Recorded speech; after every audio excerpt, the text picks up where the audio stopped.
नमस्कार दोस्तों, आज के हमारे इस वीडियो में सुनते हैं शनिवार की व्रत कथा। एक समय सभी नवग्रहों सूर्य, चंद्र, मंगल, बुध, बृहस्पति, शुक्र, शनि, राहु और केतु में विवाद छिड़ गया कि इनमें से बड़ा कौन है। सभी आपस में लड़ने लगे और कोई निर्णय न होने पर देवराज इंद्र के पास निर्णय कराने पहुँचे। इंद्र इससे घबरा गए और इस निर्णय को देने में अपनी असमर्थता जताई, परंतु उन्होंने कहा कि इस समय पृथ्वी पर राजा विक्रमादित्य है, जो कि अति न्यायप्रिय है। वे ही इसका निर्णय कर सकते हैं। सभी ग्रह एक साथ राजा विक्रमादित्य के पास पहुँचे और अपना विवाद बताया, साथ ही निर्णय के लिए कहा। राजा इस समस्या से अति चिंतित हो उठे, क्योंकि वे जानते थे कि जिस किसी को भी छोटा बताया वही कुपित हो उठेगा। तब राजा को एक उपाय सूझा। उन्होंने स्वर्ण, रजत, कांस्य, पीतल, सीसा, रांगा, जस्ता, अभ्रक और लोह से 9 सिंहासन बनवाए और उन्हें इसी क्रम से रख दिया। फिर उन सबसे निवेदन किया कि आप सभी अपने अपने सिंहासन पर स्थान ग्रहण करें। जो अंतिम सिंहासन पर बैठेगा वही सबसे छोटा होगा। इस अनुसार लौह सिंहासन सबसे बाद में होने के कारण शनि देव सबसे बाद में बैठे, तो वही सबसे छोटे कहलाए। उन्होंने सोचा कि राजा ने यह जानबूझकर किया है। उन्होंने कुपित होकर राजा से कहा, राजा, तू मुझे नहीं जानता। सूर्य एक राशि में 1 महीना, चंद्रमा 2.25 महीना 2 दिन, मंगल 1.5 महीना, बृहस्पति 13 महीने व बुध और शुक्र 1-1 महीने विचरण करते हैं, परंतु मैं 2.5 से 7.5 साल तक रहता हूँ। बड़े बड़ों का मैंने विनाश किया है। श्री राम की 7.5 आने पर उन्हें वनवास हो गया। रावण की आने पर उसकी लंका को बंदरों की सेना से परास्त होना पड़ा। अब तुम सावधान रहना। ऐसा कहकर कुपित होते हुए शनिदेव वहां से चले। अन्य देवता खुशी खुशी चले गए। कुछ समय बाद राजा की 7.5 आई। तब शनिदेव घोड़ों के सौदागर बनकर वहां आए। उनके साथ कई बढ़िया घोड़े थे। राजा ने यह समाचार सुन अपने अश्वपाल को अच्छे घोड़े खरीदने की आज्ञा दी और वो एक सर्वोत्तम घोड़े को राजा के सवारी हेतु दिया। राजा जैसे ही उस पर बैठा, वह घोड़ा सरपट वन की ओर भागा। वन में पहुंचते ही वह अंतर्ध्यान हो गया और राजा भूखा प्यासा भटकता रहा। तब एक ग्वाले ने उसे पानी पिलाया। राजा ने प्रसन्न होकर उसे अपनी अंगूठी दी।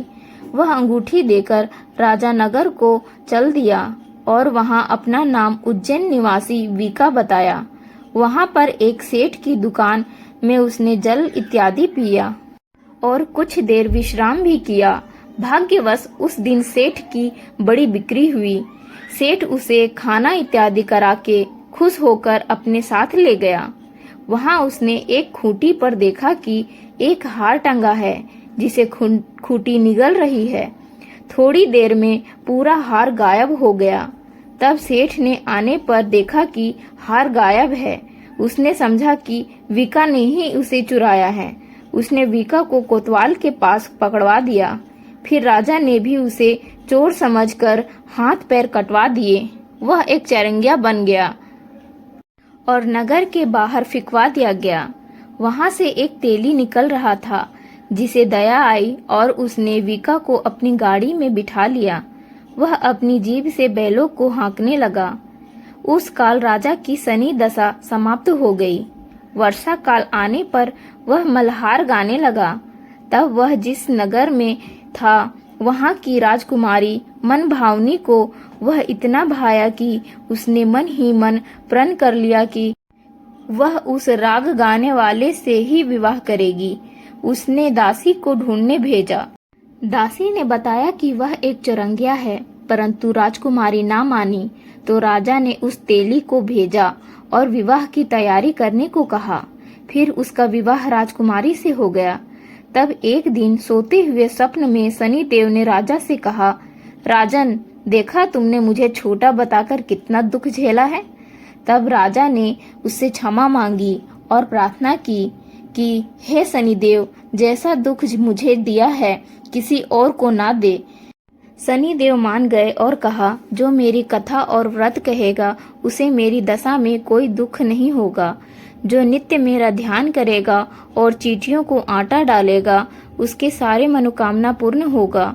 साथ ही राजा को हाथ पैर भी वापस दिए।